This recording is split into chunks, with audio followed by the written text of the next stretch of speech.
Hello students and my dear friends, welcome back to the channel. आज हम बात करने वाले हैं heating effect of electric current के न्यूमेरिकल्स के बारे में। लास्ट आपको याद होगा हमने जो टॉपिक जो कवर किया था वो था heating effect of electric current, जिसे हम लोग जूल्स लॉ ऑफ हीटिंग भी बोलते हैं।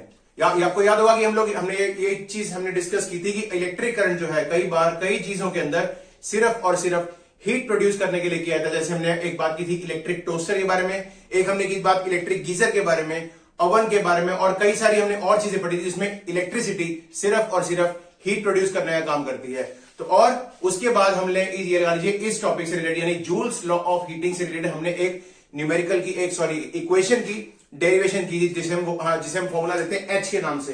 तो न्यूमेरिकल करने से पहले एक बार फटाफट से हम लोग उस फॉर्मूला में ध्यान देते हैं। तो फॉर्मूला जो था वो था H is equal to I square R T. इसका मतलब यह हुआ जो भी आपके सब्सटेंस के अंदर, जो भी आपकी इलेक्ट्रिकल अप्लायंस के अंदर हीट डेवलप होती है वो तीन चीजों पर डिपेंड करती है। एक करंट के स्क्वायर पे, दूसरा रेजिस्टेंस पे, और तीसरा टाइम पे। तो अब ये लगा लीजिए हमने इन तीनों चीजों को कंबाइन करके एक ये पता करना है कि हमारी अप्लायंस के अंदर हीट कितनी प्रोड्यूस हो रही है, राइट। तो अब हम लोग ये फॉर्मूला यूज करके हम लोग आइए दोनों के दोनों न्यूमेरिकल्स अभी के अभी आपके सामने सॉल्व करेंगे और बहुत ही आसानी से देखेंगे आप लोग कि इस फॉर्मूला से हम लोग किस तरह से न्यूमेरिकल को इजीली सॉल्व कर सकते हैं। तो चलिए शुरू करते हैं पहले न्यूमेरिकल के साथ। तो देखिए एन इलेक्ट्रिक आयरन, मैं पहले बता चुका हूं आपको लास्ट लेक्चर में कि हम लोग इलेक्ट्रिक ऐसी डिवाइसेस पढ़ी थी जिसके अंदर इलेक्ट्रिसिटी हीट प्रोड्यूस करना है काम करती है। तो उसमें से एक डिवाइस ये रही हमारे पास electric iron of resistance 20 ohms. तो मैंने आपको पहले बता चुका हूं फिजिक्स के अंदर जब हम लोग न्यूमेरिकल्स करते हैं तो सबसे पहले हम लोग क्या लिखते हैं, वो वैल्यूज जो हमें न्यूमेरिकल के अंदर ऑलरेडी दी गई हैं। तो पहली वैल्यू है हमारे पास रेजिस्टेंस की, दैट इज 20 ओम्स। तो आर लिखेंगे यहां पे हम लोग 20 ओम्स, राइट। उसके बाद takes a current of 5 amperes, तो मतलब 5 एम्पियर का करंट। तो हमारे पास दूसरी वैल्यू आ गई करंट की I, that is equal to 5 amperes.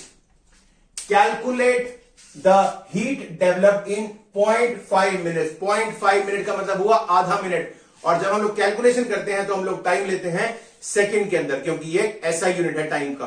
तो 0.5 मिनट का मतलब हुआ आधा मिनट। हमारे एक मिनट के अंदर आप सबको पता है कि 60 सेकंड्स होते हैं, तो हाफ मिनट के अंदर कितने होंगे, ऑब्वियसली बात है 30 सेकंड्स। तो हमारे पास जो तीसरी चीज आ गई दैट इज टाइम, और ये है 30 सेकंड्स। तो अब हमें क्या निकालने के लिए कहा गया है, ये चीज कैलकुलेट द हीट डेवलप। अब हीट निकालनी है तो मैंने अभी आपको बताया था, हमने जो फॉर्मूला देखा था वो that is H is equal to I square R T. तो अब हम लोग ये लगा लीजिए इस हीट वाले फॉर्मूले को लगा के हम लोग इस न्यूमेरिकल को सॉल्व करें। बहुत ही आसान सा फॉर्मूला है।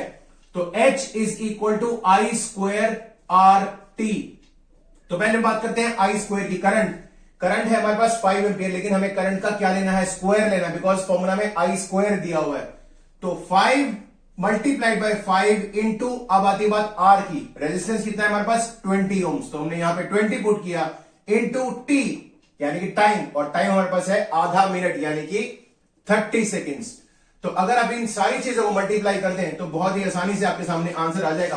5 इंटू 5 25, 25 इंटू 20 कितना होगा, 25 2 50 होता है, तो 20 का कितना होगा 500, और 500 इंटू 30 करें तो आपको मिलेगा 15,000। तो जो आपका आंसर आएगा वो आएगा 15,000 जूल्स, यानी कि ये लगा लीजिए आपके इलेक्ट्रिक आयरन के अंदर इतने टाइम में 15,000 जूल की हीट प्रोड्यूस होगी, एच प्रोड्यूस होगा 15,000 जूल। और अगर इसको आप एक बड़े यूनिट में लिखना चाहते हैं तो इसे आप लिख सकते हैं 15 किलो जूल।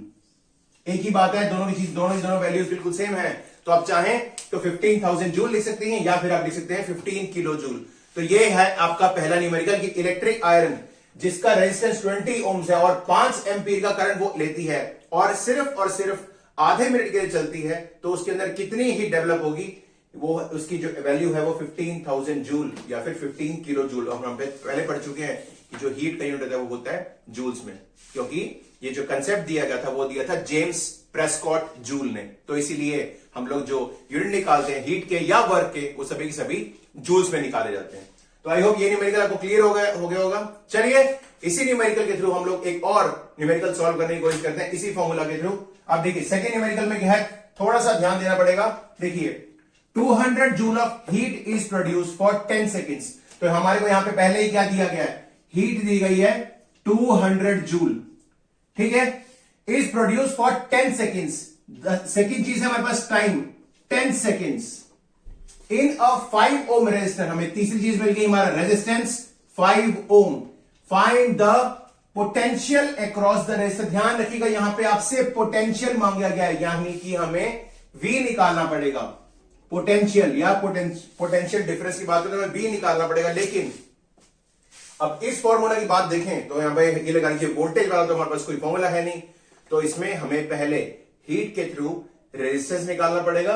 रेजिस्टेंस हमारे पास है, हमें करंट निकालना पड़ेगा और उसके बाद हम लोग ओम्स लॉ लगाएंगे और ओम्स लॉ फॉर्मूला आपको ऑलरेडी पता है, V is equal to IR, तो उससे हमें हमारा पोटेंशियल डिफरेंस मिल जाएगा। बहुत ही आसान है। एक बार चलिए इसे न्यूमेरिकल को सॉल्व करते हैं। तो H यानी कि 200 joule is equal to I square, जो हमें निकालना है I स्क्वायर इंटू R कितना दिया हुआ है 5 और टाइम कितना है हमारे पास 10 सेकेंड्स। तो अगर हम लोग इन चीजों को कैलकुलेट करें तो ये 5 इंटू 10 50, ये 50 जाएगा 200 के नीचे, तो 200 divide by 50 is equal to I square, ये रहेगा। आई होप आपको ये चीज समझ में आ गई होगी। तो 5 इंटू 10 50, ये 50 जाएगा यहां पे 200 के नीचे और I स्क्वायर रह जाएगा यहां पे। तो ये तो बहुत सिंपल सी यूनिट्स है, सीधे सीधे कटेंगे। 5 4 जा 20, तो आपका जो I स्क्वायर की वैल्यू आएगी वो आएगी 4। तो I की वैल्यू क्या रहेगी, अंडर रूट ऑफ 4, और 4 का अंडर रूट आपको पता ही है कि क्या होता है 2। तो जो आंसर आएगा करंट का वो रहेगा 2 एम्पियर।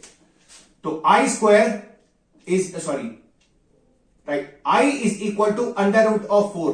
यहां पे I स्क्वायर की वैल्यू 4 आई, तो I की वैल्यू होगी अंडर रूट ऑफ 4 यानी कि 2 एम्पियर्स। तो ये आ गई आपके करंट की वैल्यू 2 एम्पियर्स।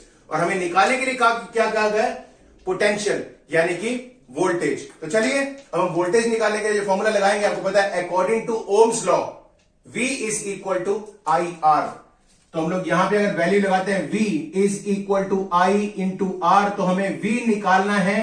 I की वैल्यू हमने अभी निकाली 2 एम्पियर्स, 2 इंटू हमें R यानी कि रेजिस्टेंस पहले दिया है 5 ओम्स। तो अगर हम लोग आंसर निकालें तो बनेगा 10 वोल्ट्स।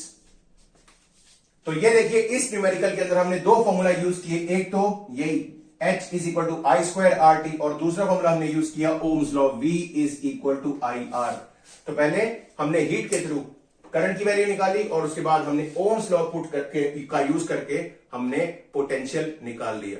तो ये लगा लीजिए अगर आपका एक रेजिस्टर है जिसमें 5 ओम का मान्य रेजिस्टेंस इसकी वैल्यू है, 10 सेकंड तक चलता है और हमें निकालना है कि उसमें 200 जूल ऑफ हीट प्रोड्यूस होती है सिर्फ 10 सेकंड के अंदर। तो हमें यह पता करना है कि उसके थ्रू वोल्टेज कितनी अप्लाई गई, पोटेंशियल कितना अप्लाई किया गया। तो पोटेंशियल कैलकुलेट करने के लिए हमारे पास हमने ओम्स लॉ लगाया और हमारे पास 10 वोल्ट की रीडिंग आ गई। तो आई होप ये दोनों न्यूमेरिकल्स आपको क्लियर हो गए होंगे और आपको समझ में आ गया होगा कि हम लोग ये लगा लीजिए heating effect of electric current यानी कि जूल्स लॉ ऑफ हीटिंग वाला जो न्यूमेरिकल वाला चीज है उसे हम लोग कहां यूज करते हैं। तो आई होप आई थिंक ये न्यूमेरिकल्स आपको क्लियर हो गए होंगे। अब नेक्स्ट वीडियो के अंदर हम लोग डिस्कस करेंगे एक इलेक्ट्रिसिटी चैप्टर का last topic that is called electric power.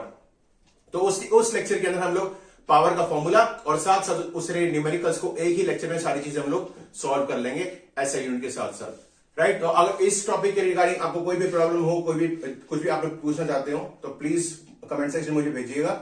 जो भी न्यूमेरिकल पार्ट होगा आपका, थ्योरेटिकल पार्ट होगा, इस टॉपिक से मैं जरूर आपका सॉल्व करने की कोशिश करूंगा। तो आई होप ये चीज आपको क्लियर हो गई होगी। तो चलिए जल्दी मिलते हैं नेक्स्ट वीडियो में। Thank you very much.